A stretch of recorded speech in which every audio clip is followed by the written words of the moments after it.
क्या आपने कभी सोचा है कि अगर आपको आज से 500 साल बाद होने वाली किसी घटना की बिल्कुल सटीक जानकारी मिल जाए तो आप कैसा महसूस करेंगे? सिर्फ अंदाज़ा नहीं, बल्कि एक एक बारीकी, उस आने वाले राजा का नाम नहीं, बल्कि यह भी कि वह किस जानवर पर बैठकर आएगा, उसे कितने सिक्कों में बेचा जाएगा और यहाँ तक कि उसके मरने का तरीका क्या होगा। यह सुनने में नामुमकिन लगता है ना, लेकिन आज मैं आपको बाइबल की एक ऐसी नबी की कहानी सुनाने जा रहा हूँ जिसने इतिहास के पन्नों पर वक्त से पहले ही वो सब कुछ लिख दिया था जिसे देखकर आज बड़े बड़े विद्वान भी हैरान रह जाते हैं। अगर आप आज इस वीडियो को अंत तक देखेंगे तो मेरा दावा है आपके मन से शक का हर एक बादल छट जाएगा। हमेशा के लिए आपको एक ऐसा सबूत मिल जाएगा जो साबित कर देगा कि आपका परमेश्वर और उसका वचन किसी इंसान की कल्पना नहीं, बल्कि एक जिंदा सच्चाई है। तो चलिए इतिहास के धूल हटाते हैं और चलते हैं उस दौर में जब उम्मीद लगभग मर चुकी थी। यह समय था जब इस्राएल के लोग बाबुल की गुलामी से वापस आ तो गए थे, लेकिन उनके दिल टूटे हुए थे। जरा सोचिए उस माहौल के बारे में। यरूशलेम जो कभी परमेश्वर का गौरव हुआ करता था, अब खंडर बन चुका था। सुलेमान का वो शानदार मंदिर जहाँ कभी परमेश्वर की महिमा उतरती थी, अब सिर्फ मलबे का ढेर था। लोग वापस तो आए थे मंदिर बनाने, लेकिन आसपास के दुश्मनों और अपनी ही गरीबी ने उन्हें तोड़ दिया। काम रुक गया था। निराशा, बस चारों तरफ निराशा थी। लोग सोचने लगे थे, क्या परमेश्वर अब भी हमसे प्यार करता है? क्या वह पुराने वादे अब भी सच होंगे? और ठीक इसी सन्नाटे में, इसी हताश के बीच परमेश्वर की आवाज़ एक नौजवान नबी के पास आती है। उसका नाम था जकरिया। जकरिया का मतलब कितना खूबसूरत है, यहोवा याद रखता है। और सच में परमेश्वर कुछ नहीं भूला था।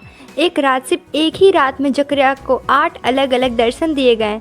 लेकिन मैं आज आपको उन सारे दर्शनों की लंबी लिस्ट नहीं सुनाऊंगा, बल्कि मैं आपको उस एक खास तस्वीर के करीब ले जाना चाहता हूं जो आपकी और मेरी कहानी से जुड़ी है। जकरिया ने आत्मा में कुछ ऐसा देखा जो आज भी हमारे रोंगटे खड़े कर देता है।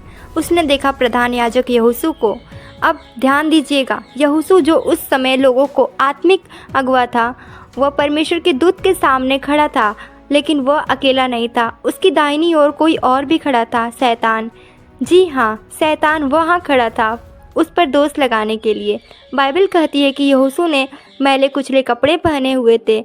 असल इब्रानी भाषा में जिस शब्द का इस्तेमाल किया गया था उसका मतलब सिर्फ गंदे कपड़े नहीं है, इसका मतलब विष्ठा या गंदगी से सने हुए घिनौने कपड़े। सोचिए उस शर्मिंदगी को, एक याजक जिसका काम है पवित्र होना, वह परमेश्वर के सामने गंदगी में लिपटा खड़ा है। शैतान हंस रहा है। वह कह रहा है, देख परमेश्वर, यह तेरा चुना हुआ दास, यह पापी है, यह अशुद्ध है, यह तेरे सामने खड़े होने के लायक भी नहीं है। क्या यह दृश्य आपको जाना पहचाना नहीं लगता?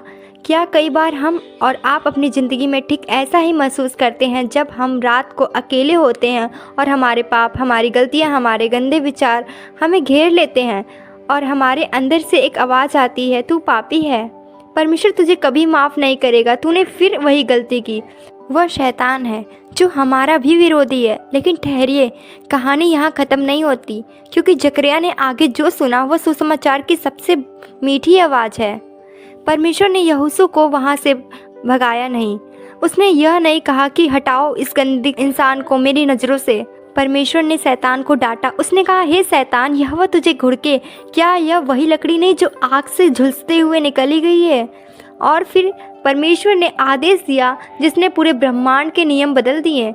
उसने स्वर्गदूत से कहा, इसके मैले कपड़े उतार दो।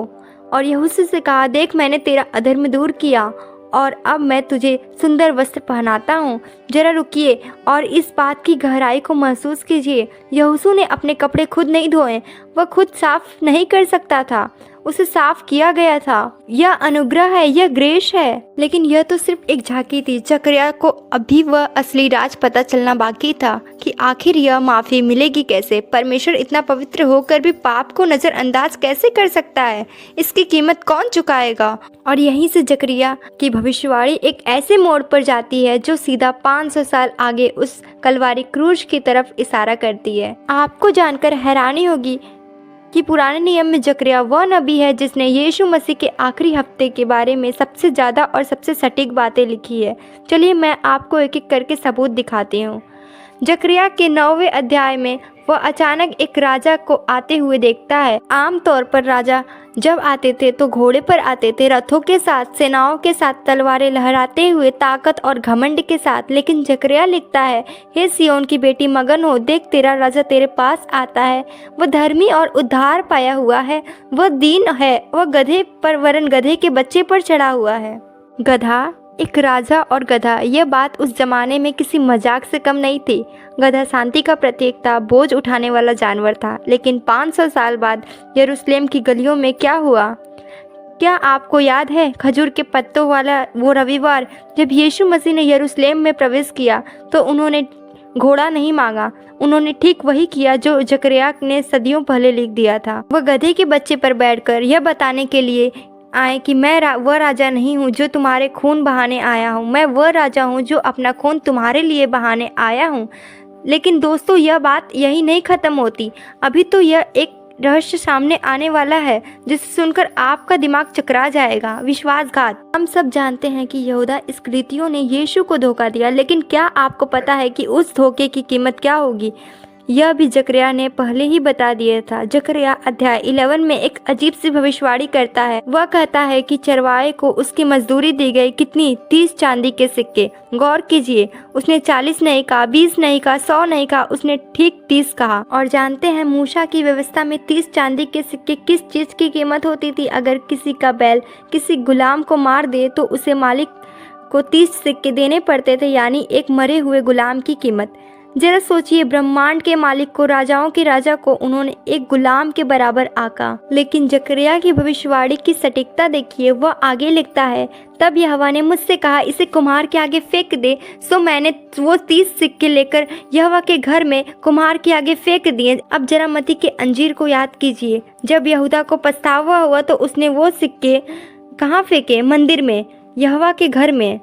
और याजकों ने उन पैसों का क्या किया? क्या उन्होंने उसे खजाने में रखा? नहीं, बाइबल कहती है उन्होंने उन पैसों के कुम्हार का खेत खरीदा। देख रहे हैं आप, सिक्के 30 थे, फेंके गए मंदिर में, इस्तेमाल हुए कुम्हार के लिए। इंसान चाहे तो एक अंदाज़ा लगा सकता है, लेकिन इतनी बारीक डिटेल्स यह संयोग नहीं हो सकता। यह परमेश्वर की योजना थी। लेकिन असली सवाल यह है कि यह सब क्यों हो रहा था? यह राजा गधे पर क्यों आया? यह बिका क्यों? इसका जवाब जकरिया के सबसे दर्दनाक और सबसे गहरे दर्शन में छुपा है। अध्याय 12 वचन 10। यहाँ परमेश्वर खुद बात कर रहा है। ध्यान से सुनिएगा, यह बहुत भारी वचन है। परमेश्वर कहता है, और वह मेरी ओर ताकेंगे जिसे उन्होंने बेधा है। रुकिए, क्या कहा? जिसे उन्होंने बेधा है। यह तो आत्मा है, उसे कोई बेध नहीं सकता, उसे कोई छेद नहीं सकता। भला उसे कौन मार सकता है? यह पुराने नियम का वह रहस्य था जिसे फरीसियों समझने की कोशिश कर रहे थे कि वह सर्वशक्तिमान परमेश्वर शरीर कैसे धारण करेगा कि वह बेधा जा सके। यह भविष्यवाणी उस दिन पूरी हुई जब यीशु मसीह क्रूस पर लटके हुए थे। रोमी सैनिक ने भाला उठाया, उनकी पसली में घोंप दिया, कीलों ने उनके हाथों और पैरों को बेध दिया। और उस दिन यरूशलेम ने, पूरी दुनिया ने उस भेदे हुए परमेश्वर की ओर देखा। जकरिया कहता है कि उस दिन एक सोता फाउंटेन खुलेगा जो पाप और अशुद्धता को धो देगा। याद है शुरुआत में हमने यहोशू के गंदे कपड़े को देखा था? वह सोता अब खुल चुका है। यीशु मसीह का बहता हुआ लहू वह सोता है। आज जकरिया की यह कहानी आपसे और मुझसे बात कर रही है। हो सकता है आप अपनी ज़िंदगी में यहोशू की तरह महसूस कर रहे हो। आपको लगता है कि आपके कपड़े बहुत गंदे हैं, आपको लगता है कि आप बहुत दूर निकल गए हैं। लेकिन जकरिया की किताब गवाह है, हमारे पास एक ऐसा राजा है जो हमारे लिए बिका, हमारे लिए बेधा गया, ताकि हमारे गंदे कपड़े उतार कर हमें अपनी धार्मिकता की चादर उड़ा सके। वह आज कह रहा है, यहोवा याद रखता है। वह आपके आंसुओं को याद रखता है, वह आपकी प्रार्थनाओं को याद रखता है। अपने अपने हाथों पर कीलों के निशान सिर्फ आपके लिए लगवाएं ताकि वो आपको कभी भूल न सके। तो आज अगर आपका मन भारी है तो उस भेदे हुए राजा की तरफ देखिए। वह सोता आज भी खुला है। वहाँ माफ़ी है, वहाँ नया जीवन है, वहाँ उम्मीद है। क्या आप तैयार हैं अपने पुराने मैले कपड़े छोड़कर उसका दिया हुआ नया लिबास पहनने के लिए? कि वह राजा वापस आ रहा है, इस बार गधे पर नहीं बल्कि अपनी पूरी महिमा के साथ। और जकरिया ने अंत में कहा है, उस दिन यहोवा सारी पृथ्वी का राजा होगा। फैसला आपको करना है। क्या आप उस दिन का स्वागत करने के लिए तैयार होंगे?